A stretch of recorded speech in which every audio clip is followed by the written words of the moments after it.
মানে ধোয়া ওঠা খাবার খায়। কি করে করে বলে পটলের তরকারিটা তুমি খুব ভালো রান্না করো। আলাদা আমি এভাবে খেতে বসি না, বসতে চাইও না। কার থেকেও আর কি হার মানিয়ে দিল। কন্টিনিউ বলছে তুমি কেন নিচ্ছ না, তুমি কেন নিচ্ছ না, মানে ভাবিরা। ওই জন্য আমাকে নিচে বসতে হয়েছে। Hello everyone, welcome back to my channel. কেমন আছো তোমরা সবাই? আশা করছি সবাই খুব ভালো আছো, আর আমরাও ভালো আছি। আজ শুক্রবার, সকাল বাজে 8:30। মণ্ডলমশাই কিন্তু অফিসে চলে গেছে, আর আমি তো সকালের এখনও একটা কাজও করিনি, মানে সবটাই পড়ে আছে। তো ভাবলাম আগে তোমাদেরকে সাথে নিয়ে তারপরে না হয় কাজগুলো শুরু করি, তাহলে তোমরাও দেখতে পাবে যে সারাদিনে কী কী কাজ করি বা করতে হয়। আর হ্যাঁ বন্ধুরা, এই ভিডিওটা কিন্তু আমার যখন 2 মাস আগে মানে আমার ভিডিও স্টপ হয়ে গেছিলো আমার চ্যানেলে, তখনই দেওয়ার কথা ছিল। আমি বলেছিলাম লাস্টে যে ভিডিওটা গেছিলো, তারপরে তো আর আমি একটা ভিডিও আপলোড করতে পারিনি, মানে আমার ফোন খারাপ হয়ে গেছিলো। আমি তো বললাম তোমাদেরকে আগের ভিডিওতে। তো যে কারণে আর কি ভিডিওটা রেডি হয়ে আমার ফোনে ছিল, তো আর আপলোড করতে পারিনি পরে। তো এখন তোমরা দেখে নাও। আর চলো এবার গিয়ে সকালে যা যা কাজকর্ম আছে সেগুলো সব শুরু করি। তারপরে তো স্নান, পুজো, রান্নাবান্না সব কিছুই তো বাকি আছে। দেখো, সকাল সকাল এখন বাসনগুলো আগে ধুয়ে নিচ্ছি। মানে ওই যে সকালে চা টিফিনের ব্রেকফাস্টের যে কটা বাসন, এই কটাই আর কি। তারপরে বাসনগুলো ধুয়ে আর কি পরিষ্কার করে রেখে আমি স্নান করে নেব।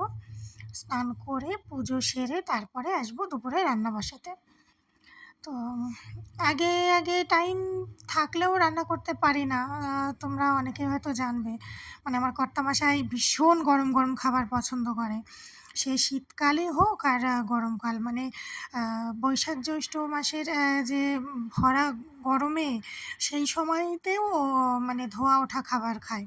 কি করে পারে আমি জানি না, আমাকেও তো বলে, আমি তো একদমই পারি না, পারবও না হয়তো কখনো। অত গরম খাবার আমার তো মনে হয় যেন মুখ পুড়ে গেল, আর তারপরে খাবারের স্বাদটাও সেভাবে পায় না। তো যাই হোক, দেখো আগের দিন বাজারে গিয়েছিলাম আমরা সবজি আনতে। তো এই যে বাজার নিয়ে এসেছি বিনস, গাজর, টমেটো, ধনিয়া পাতা, ওদিকে বরবটি, ফুলকপি, বাঁধাকপি, ক্যাপসিকাম, এইগুলোই আর কি। মানে ভাবি এক সপ্তাহের জন্য নিয়ে আসবো, কিন্তু এত সবজি তো আর এক সপ্তাহে ফুরায় না, না? মানে তার থেকেও আরও অনেক বেশি দিন যায়, মানে বলতে পারো প্রায় 2 সপ্তাহের কাছাকাছি চলে যায় আমার এই সবজি।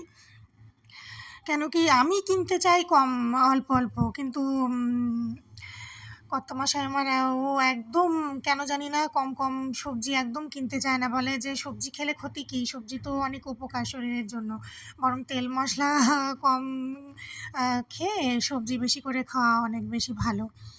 যাই হোক, তো এই যে নিয়ে আসা হয়েছে যেগুলো, সেগুলো সব গুছিয়ে উঠিয়ে রেখে দিলাম, আর এখন এই যে রান্না বসিয়ে দিয়েছি।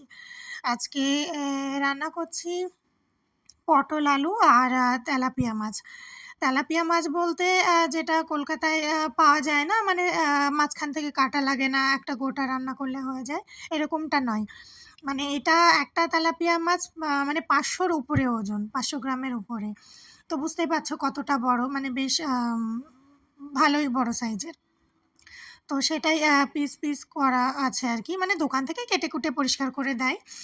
তো ওই যে বাজারে সবজি নিয়ে এসেছিলাম যখন, তখনই মাছ আনা হয়েছিল। আর এখন এই পটল, আলু, মাছ দিয়ে আর কি রান্না করছি। আমার হাতের এই রান্নাটা আমার মণ্ডলমশাই খেয়ে আর কি খুব সুনাম করে, বলে পটলের তরকারিটা তুমি খুব ভালো রান্না করো। যাই হোক, জানি না। এই যে আমি যে কোনো রান্নায় চেষ্টা করি আগে সবজিটা ভেজে উঠিয়ে রেখে তারপরে আলু ফোড়ন দিয়ে রান্নায় যে ফোড়নটা দেওয়া হবে, মানে বেশিরভাগ আমি জিরে, শুকনো লঙ্কা, তেজপাতা ইউজ করি। তারপরে ফোড়ন দিয়ে আলুটা ভালো করে ভেজে নিয়ে লবণ হলুদ দিয়ে যে মশলাগুলো দেওয়া উচিত, পেঁয়াজ রসুনটা খুব কম ইউজ করার চেষ্টা করি। আর যখন একটু মাছ আর ঠিকঠাক সবজি পাই যে না এই রান্নাটার সাথে ভালো ম্যাচ হবে, তো তখন একটু আধটু না দিলেও হয় না। এমনি আদা, জিরে, ধনিয়া দিয়েই বেশিরভাগ আমার রান্না হয়। এই যে কথা বলতে বলতে দেখো রান্নাও হয়ে গেছে, পটল, আলু, মাছ রান্না হয়েছে, আর ওপাশে উচ্ছে আলু ভাজা। তো এটাই দুপুরের খাবার। মানে দুটো করে সবজি হলেই হয়ে যায়, এর চেয়ে বেশি প্রয়োজন হয় না। ম্যাক্সিমাম দিন জানো তো আমার রাতে গিয়ে তরকারি থেকে যায়, যতটাই কম রান্নার চেষ্টা করি না কেন। মানে দুটো সবজি তো না হলে হয় না, আবার এর থেকে বেশি করলে তো থেকেই যাবে, আর দুটো করলে তাও থেকে যায় এমনটা। তো মণ্ডলমশাই লাঞ্চ টাইমে এসেছিল, ও খেয়ে চলে গেছে। আমার একটু হাতে কাজ ছিল, যে কারণে আমার আর একসাথে খেতে বসা হয়নি। খুব কমই এরকমটা হয় যদিও, মানে আলাদা আমি এভাবে খেতে বসি না, বসতে চাইও না। কেন জানো তো, আমার একা একা একদম খেতে ইচ্ছে করে না। তো যাই হোক, এই যে খাওয়া দাওয়া সেরে সন্ধ্যাবেলা এই যে আমাদের কিন্তু ফুচকা পার্টি শুরু হয়ে গেছে।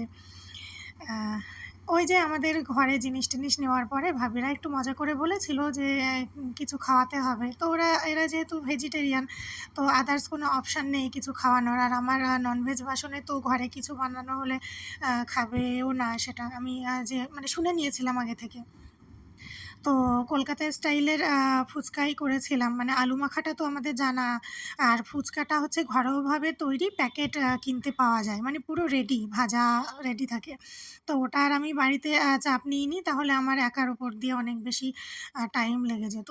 তো ওটা 1 প্যাকেট নিয়ে এসেছি। 1 প্যাকেটে জানো তো প্রচুর থাকে, মানে 10-12 জন রিল্যাক্সে বেশি বেশি করে খেয়ে নিতে পারবে। তারপরে এই যে আমি আলু মাখাটা টক জলটা করেছি, আর ওই যে একটা টক দই আর আরেকটা কিসের চাটনি বেশ করেছি। যাই হোক, তো কে কীভাবে কীরকম মানে কী দিয়ে খাবে, এই জন্য আর কি নানান অপশান রয়েছে। কিন্তু সবাই খেয়ে এত প্রশংসা করেছে, বলছে এ তো আমাদের এখানের ফুচকার থেকেও আর কি হার মানিয়ে দিল কলকাতার ফুচকা। তো আমি আবার বললাম যে কলকাতার স্ট্রিট ফুড সত্যিই খুব ফেমাস। তোমরা দেখছো না আমি নিচে বসে খাচ্ছি, অ্যাকচুয়ালি আমি নিচে বসেছি তার কারণ আমি পুচুরমার পাশে বসে আমি হাত পাচ্ছিলাম না। আর ওরা খালি কন্টিনিউ বলছে, তুমি কেন নিচ্ছ না, তুমি কেন নিচ্ছ না, মানে ভাবিরা। ওই জন্য আমাকে নিচে বসতে হয়েছে, নাহলে আমি হাত পাচ্ছিলাম না, খেতেও পাচ্ছিলাম না। আর এদিকে মণ্ডল মশাই বেশ প্রথমে কটা খেয়ে নিয়ে সে আর কি ভিডিও করে দিচ্ছে আমাদের। তো এই যে খাওয়া দাওয়া চলছে।